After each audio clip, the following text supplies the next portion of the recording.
suis un squatteur de l'œuvre des grands maîtres, déclare Brand Vega dans le magazine.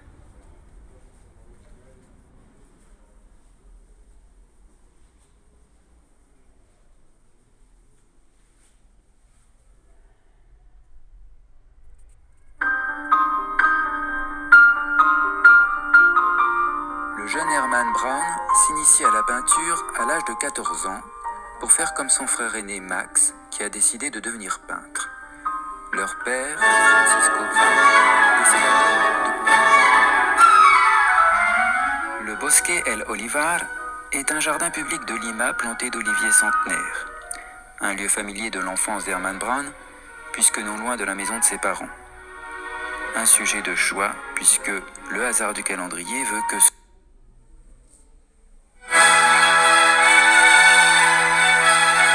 En 1950, Herman Brown est admis à l'école des beaux-arts de Lima.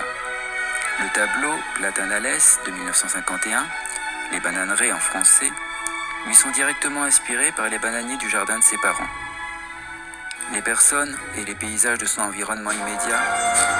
Le tableau La Seine de 1952 témoigne du premier séjour d'Herman Brown à Paris, où il a suivi son frère Max, le peintre Fernando Vega, qui est à l'origine de sa vocation.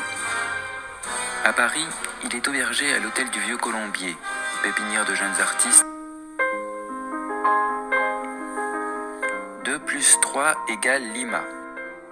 Derrière le titre de ce tableau se trouve l'équation de sa vie à Lima en 1963, dans la famille recomposée qu'il forme avec Nicole, son fils Eric et les 2 fils de Nicole.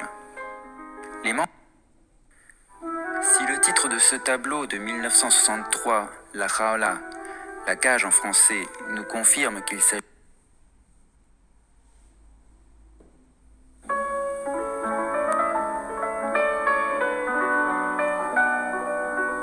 Herman Brown désacralise le mythe biblique d'Adam et Ève en plaçant les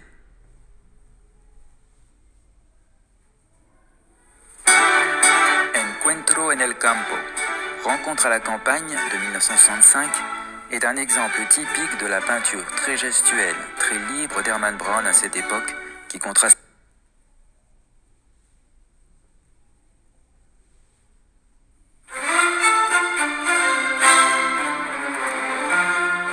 En donnant sa propre interprétation de l'Annonciation, comme il l'a déjà fait pour Adam et Ève, Herman Brown montre son intérêt pour l'histoire de l'art, intérêt qui ira grandissant.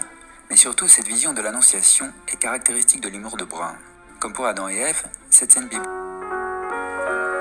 Pepe Casals de 1965. C'est le portrait du photographe péruvien José Casals. Même si à travers cette peinture très libre, très gestuelle, on retrouve tout à fait les traits du visage du photographe José Casals, la lecture du langage